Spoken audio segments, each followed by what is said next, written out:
అంటే ఎరువుల కోసం ఎరువుల కోసం కామారెడ్డి జిల్లా సదాశివనగర మండలం పద్మాజీవాడి సొసైటీ ఎదుట ధర్నా చేస్తున్న రైతులకు సంబంధించి మళ్ళీ యూరియా లొల్లి షురు అయింది. షాపుల వద్ద రైతుల బారులు నో స్టాక్ బోర్డులు. వానాకాలం సాగుకు తప్పని ఎరువుల కొరత, యూరియా లేదు, డిఏపి కూడా దొరకదు. ప్రస్తుతం యూరియా నిల్వలు 2 లక్షల టన్నులే. కాంప్లెక్స్ ధర పెంపుతో డిఏపి వైపు రైతులు ప్రస్తుతం ఉన్న డిఏపి నిల్వలు కేవలం 10,000 టన్నులే అంటూ కూడా చూడొచ్చు. ఇంకా యాసంగి ధాన్యం కల్లాలలోనే ఉంది. మరోవైపు వానాకాలం సాగు మొదలైంది. దానితో పాటే ఎరువులలోనే మళ్ళీ షురు అయింది. కాంగ్రెస్ పాలనలో ఈసారి కూడా రైతులకు యూరియా కష్టాలు తప్పేలా లేవు.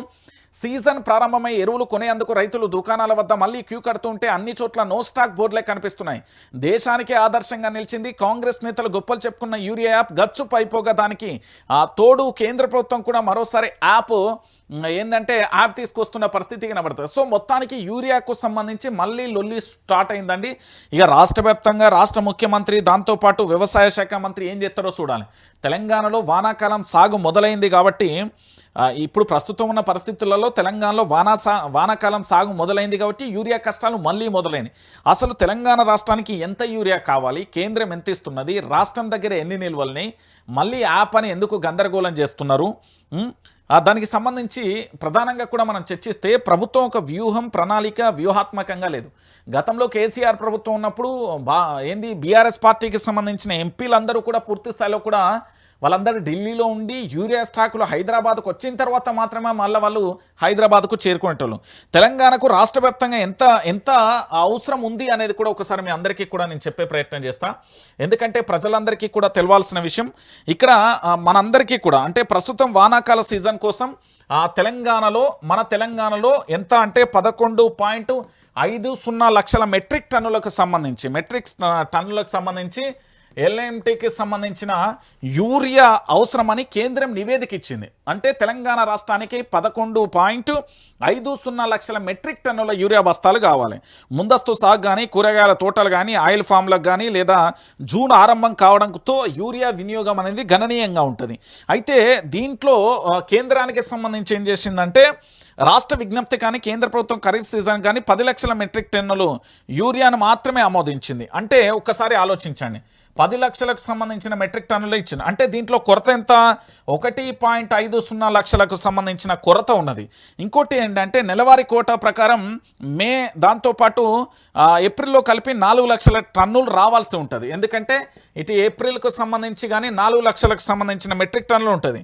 సో ఈ కేంద్రం కేవలం సగంలోపే అంటే సుమారు 2 లక్షల మెట్రిక్ టన్నుల మాత్రమే పంపడంతో తీవ్ర ఇబ్బంది ఏర్పడుతుంది. దాంతోపాటు జూన్ 8 నాటి అంటే నిన్నటి రోజున రాష్ట్రంలోని సమీక్షంలో వ్యవసాయ శాఖ మంత్రి కేంద్రం కేటాయించిన కోటాలో ఇప్పటి వరకు 3.80 టన్నుల యూరియా చేరిందని ఆయన చెప్పిండు.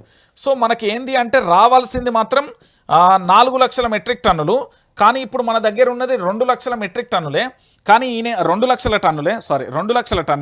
ఈయన చెప్పింది ఎంత అంటే 3.80 మెట్రిక్ టన్నులు అందుబాటులో ఉంది అని చెప్తున్నాడు. కానీ మరి కేంద్రం అయితే పూర్తి స్థాయిలో 4 లక్షలకు సంబంధించిన మెట్రిక్ టన్నులు కావాలి. ఇక్కడ పూర్తిగా ఏమని చెప్తున్నాడు అంటే కేంద్రం ఇచ్చింది ఇప్పుడు ప్రస్తుతం 2 కానీ 3.80 మెట్రిక్ టన్నులు ఉంది అని చెప్తున్నారు.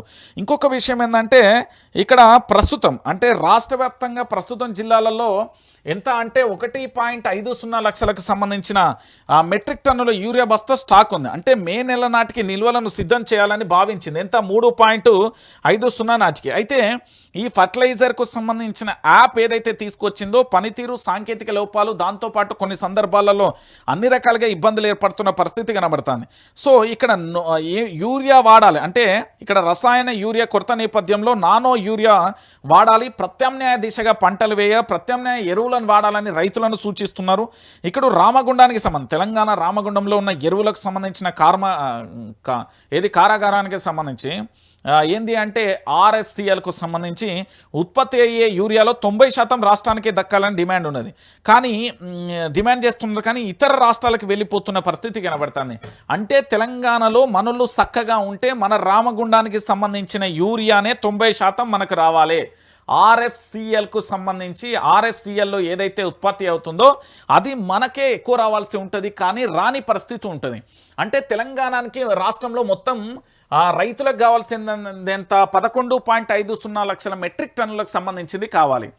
కానీ ఏంది అంటే పూర్తి స్థాయిలో తెలంగాణ ప్రభుత్వానికి కానీ తెలంగాణ ప్రాంత ప్రజలకు కూడా అందరూ ఆలోచించాల్సిన విషయం ఏంటంటే రాష్ట్ర విజ్ఞప్తికి ఖరీఫ్ సీజన్ కానీ 10 లక్షల మెట్రిక్ టన్నులు ఇచ్చింది. దీంట్లో 1.50 మెట్రిక్ టన్నులు ఇంకా మనకు బాకీ ఉన్నది. ఏప్రిల్ మే నెలకు సంబంధించి 4 లక్షల మెట్రిక్ టన్నులు రావాలి. ఇందులో కేవలం 2 లక్షల మెట్రిక్ టన్నులు పంపింది.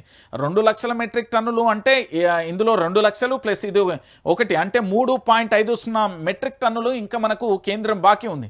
దాంతోపాటు ఇంకొక విషయం ఏంటంటే రాష్ట్ర ప్రభుత్వం జిల్లాలకు సంబంధించి కూడా 3 లక్షల మెట్రిక్ టన్నులకు సంబంధించి అందుబాటులో ఉంది అని చెప్తున్నది. కానీ ఎక్కడా లేని పరిస్థితి కనబడదు. అంటే తెలంగాణ ప్రాంత ప్రజలకు ఏం చెప్తుంది? ప్రత్యామ్నాయ ఎరువులు వారండి, ప్రత్యామ్నాయంగా ఉండండి అనే ఆ మాట చెప్తుంది. కానీ ఇక్కడ రైతులకు సంబంధించిన కష్టాలను తీర్చేందుకు కానీ రైతులకు సంబంధించి ప్రాక్టికల్గా ఇటు ఎవరు వ్యవసాయ శాఖ మంత్రి కొనసాగుతున్న తుమ్మల నాగేశ్వరరావు రివ్యూలకు మాత్రమే పరిమితం అవుతున్నారు. కానీ దీనికి సంబంధించి కేబినెట్ సమావేశం కానీ ఇతర సమావేశాలు పెట్టి పూర్తి స్థాయిలో ప్రజల్లోకి తీసుకెళ్లే ప్రయత్నం అయితే ఎక్కడా కొనసాగుతలేదు.